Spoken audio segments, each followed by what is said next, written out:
주님께서 여러분과 함께 요한이 전한 거룩한 복음입니다. 6장 1절에서 15절까지입니다. 그때 예수님께서 갈릴리아 호수 곧 티베리아스 호수 건너편으로 가셨는데 많은 군중이 그분을 따라갔다. 그분께서 병자들에게 일으키신 표징들을 보았기 때문이다. 예수님께서는 산에 오르시어 제자들과 함께 그곳에 앉으셨다. 마침 유다인들의 축제인 파스카가 가까운 때였다. 예수님께서는 눈을 드시어 많은 군중이 당신께 오는 것을 보시고 빌립보에게 저 사람들이 먹을 빵을 우리가 어디서 살 수 있겠느냐 하고 물으셨다. 이는 빌립보를 시험해 보려고 하신 말씀이다. 그분께서는 당신이 하시려는 일을 이미 잘 알고 계셨다. 빌립보가 예수님께 대답하였다. 저마다 조금씩이라도 받아 먹게 하자면 200데나리온어치 빵으로도 충분하지 않겠습니다. 그때 제자들 가운데 하나인 시몬 베드로의 동생 안드레아가 예수님께 말하였다. 여기 보리빵 5개와 물고기 2마리를 가진 아이가 있습니다만 저렇게 많은 사람에게 이것이 무슨 소용이 있겠습니까?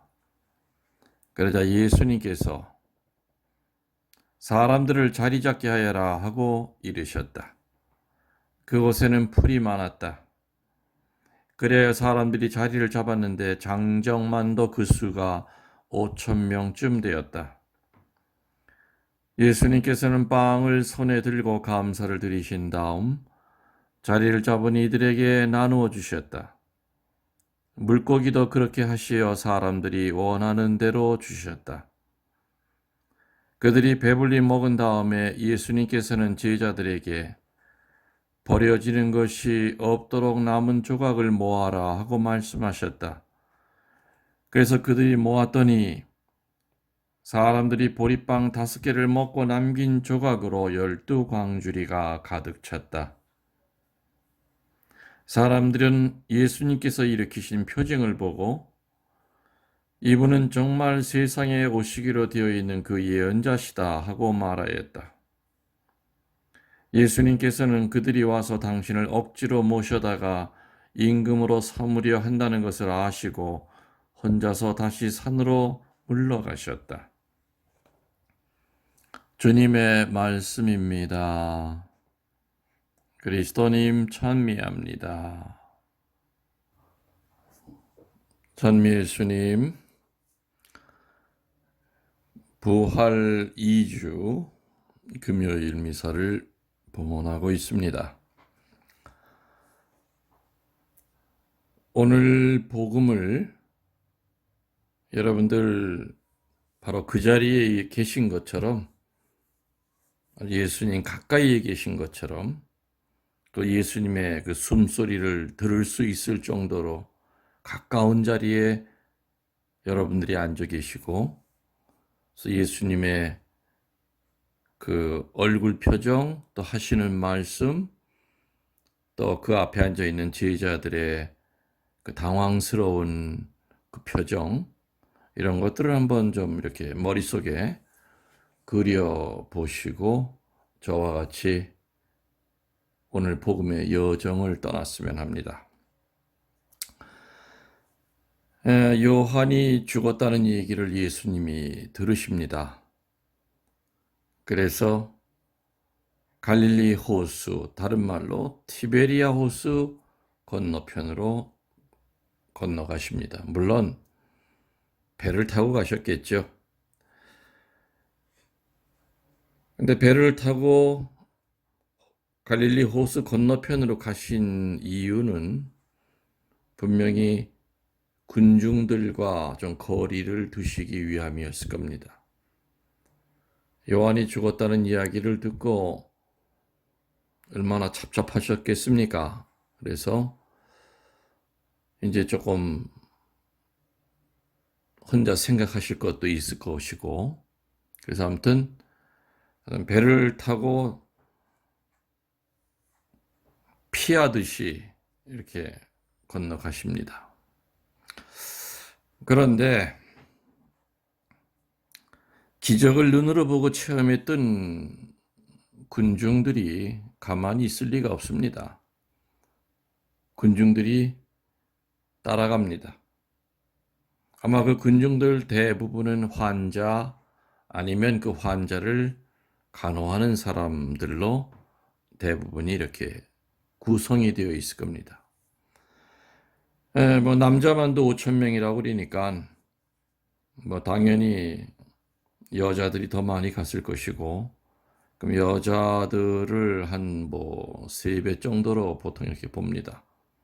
뭐 예나 지금이나 어떤 종교적인 모임의 자리에는 남자보다는 여자들이 훨씬 더 이렇게 많이 모입니다.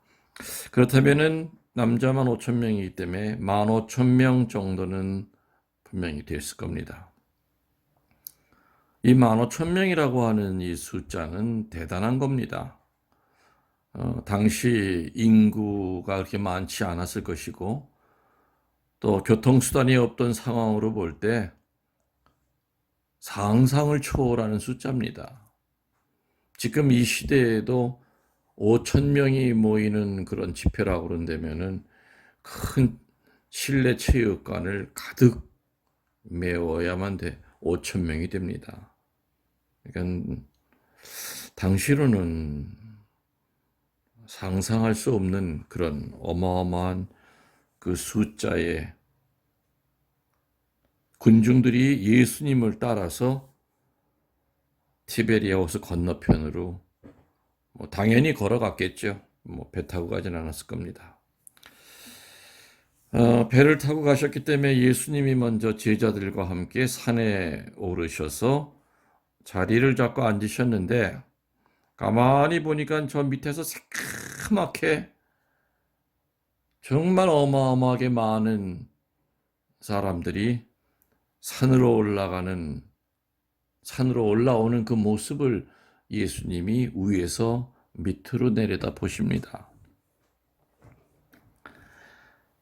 좀 전에 얘기했듯이 예수님이 이 산 위로 올라온 이유는 사촌인 요한이 죽었다는 이 얘기를 듣고 chấp잡한 심정으로 사람들을 피해서 왔던 것인데, 상황은 전혀 다르게 전개가 되고 있는 것을 예수님은 직감을 하십니다. 예수님이 구름대처럼 몰려오는 산으로 올라오는 저 군중을 보시고 즉시 3가지 정도를 이렇게 분별을 하시는데, 첫 번째는 저 사람들은 배를 타고 온 것이 아니라 걸어서 얼마나 힘들게 왔을까 하는 그 안타까운 마음을 가지십니다. 또 대부분 몸이 불편한 사람들일 텐데 얼마나 힘들게 왔을까. 두 번째는 뉘엿뉘엿 해가 져가고 있는 걸 보니 분명히 저 사람들은 뱃속이 다 비었을 것이다. 배가 고플 것이다 이거죠. 그들의 배고픔을 이렇게 느끼셨습니다. 그래서 3번째로 정말 중요한 분별을 하십니다. 그 분별이 뭐냐면은, 우선 이들에게 필요한 것은 말씀이 아니라 빵이다. 말씀이 아니라 빵이다.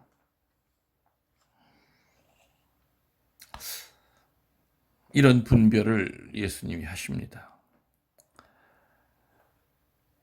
그 옆에서 이 선생님의 이런 고민을 눈치챘던 12제자가 긴급 회의를 하고 난 다음에 예수님에게 제안하지요. 돌려보냅시다. 뭐 해결될 길이 없으니까. 그리고 아무튼 저 인간들 그냥 적당히 물러나지 어떻게 여기까지 또 쫓아 올라오는가 하면서 12제자들도 이미 지쳐 있었기 때문에 돌려보내는 것만이 최선책이라고 생각을 했었을 겁니다. 돌려보냅시다 하면은 예수님도 그래 안 되겠다. 니들이 알아서 잘 설득시켜서 돌려보내거라 하고 이렇게 맞장구를 쳐주실 줄 알았는데 예수님은 엉뚱한 얘기를 하십니다. 지상의 현실을 무시하고 뭐라 그러십니까? 너희들이 뭐 좀 갖다 먹여라. 이 무슨 생뚱맞은 말이신지요? 그게 무슨 말이십니까? 아니, 이 사람들 다 먹이려면 돈이 얼마나 들 것이고, 돈이 있다 해도 어디 가서 먹을 것을 살 것이고, 이게 도대체 말이 되는 얘기를 하십시오. 마테오 복음과는 다르게 요한 복음에서는 제자들 전체에게 해결해 보라고 하시질 않고 구체적으로 두 사람에게 해결해 보라고 얘기를 하십니다. 필리포에게 어떻게 해결해 봐라 그러니까 필리포는 뭐야, 왜 나한테 이 불똥이 떨어지나? 또 필리포 옆에 있던 다른 제자들은 행여나 예수님과 눈이 마주칠까 봐 전전긍긍하고 있었습니다. 그때 안드레아가 인간적인 계산을 접고서 예수님께 100% 신뢰하며 말합니다. 아무튼 아이가 가지고 있는 오병이어 찾아냈는데 과연 이거 가지고 해결할지 모르겠습니다. 아무튼 최선을 다해서 찾아냈으니까 나머지는 주님의 능력으로 해결해 보십시오. 이래서 사람들을 자리에 앉혀놓고 감사기도 드리시고 빵을 떼어 나눠 주었더니 장정들만 5,000명이 먹고도 12광주리에 남았더라. 참 소설 같은 얘기입니다. 좀 쉽게 믿어지질 않는 얘기죠. 그래서 기적이라고 하지 않겠습니까? 이 오병이어의 기적을 이제 좀 정리를 하면은 오병이어의 기적은 순명 플러스 봉헌으로 생겨난 기적입니다. 안드레아의 순명과 그리고 소년의 봉헌 두 개가 합쳐져서 만들어진 기적이죠. 풀이하면은 순명만 해서도 안 되고 봉헌만 해서도 안 됩니다. 순명과 봉헌을 같이 하여야만 기적이 일어납니다. 오늘 예수님이 첫 번째 그 속을 떠봤던 필리포는 왜 이 불똥이 나한테 떨어질까? 못합니다. 필리포는 그 순간에 정말로 내가 이제껏 모셨던 그 예수님의 그 어마어마한 능력, 그거는 전혀 생각이 나지 않았던 겁니다. 그래서 필리포의 이 모습은 지극히 현실주의자의 모습입니다. 그리고 절망주의자의 모습입니다. 그리고 과거지향주의자의 모습입니다. 거기에 비하여 안드레아는 희망주의자입니다. 그리고 낙관주의자고 미래지향주의자입니다. 최선을 다해서 노력해 보겠습니다. 시작은 제가 하지만 마무리는 주님이 해 주실 것을 믿습니다. 이거였지요. 즉 야훼 이레입니다. 나의 앞길, 우리들의 앞길 선하게 예비하고 계심을 믿습니다. 그거를 믿고 야훼 이레를 믿고 일단 시작은 하겠습니다. 불평불만하지 않고 시작하겠습니다.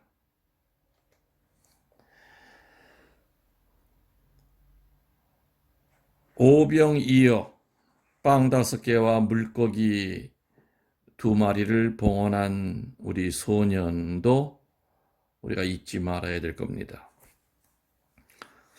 아마 10중 8구 어디가 아팠을 겁니다. 그래서 아무튼 그 병 잘 고치는 그 양반 우리 동네에 오니까는 너 쫓아가거라. 병 나을 때까지 한번 쫓아다녀라. 그리고 주머니에다가 뚫뚫 말아가지고 빵 5개와 물고기 2마리, 소금에 절인, 그리고 개떡이었겠죠. 뭐 보리개떡으로 만들었던 그 당시 정말 가난한 사람들이 먹었던 양식이었습니다. 안드레아가 혹시 음식 갖고 있는 사람들 없습니까? 했을 때 왜 없었겠습니까? 자기 먹을 건 갖고 왔겠죠. 그렇지만 어른들은 내놓지 않았습니다. 왜? 이거 내주면은 나 오늘 배고프니까. 필리포랑 같은 현실주의자였습니다. 거의 다 유일하게 이 소년 하나만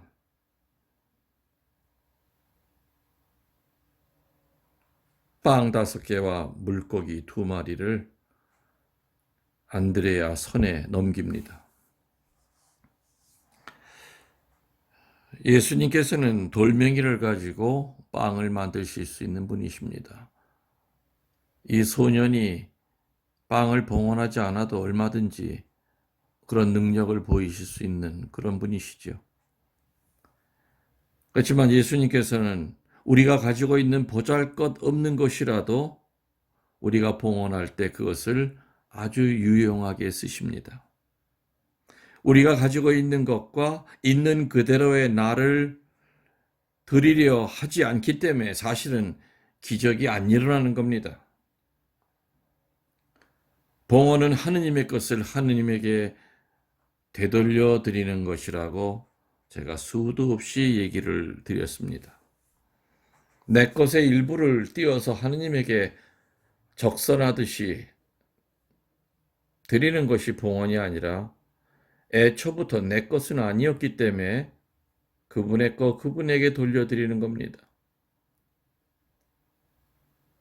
필리포나 거기 모여있던 대부분의 어른들은 자기 것으로 생각하기 때문에 선생님이 음식을 찾습니다 라는 말을 할 때도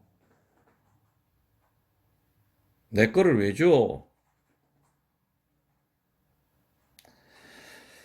그래서 오병이어의 오늘 이 큰 기적은 딱 정리하면은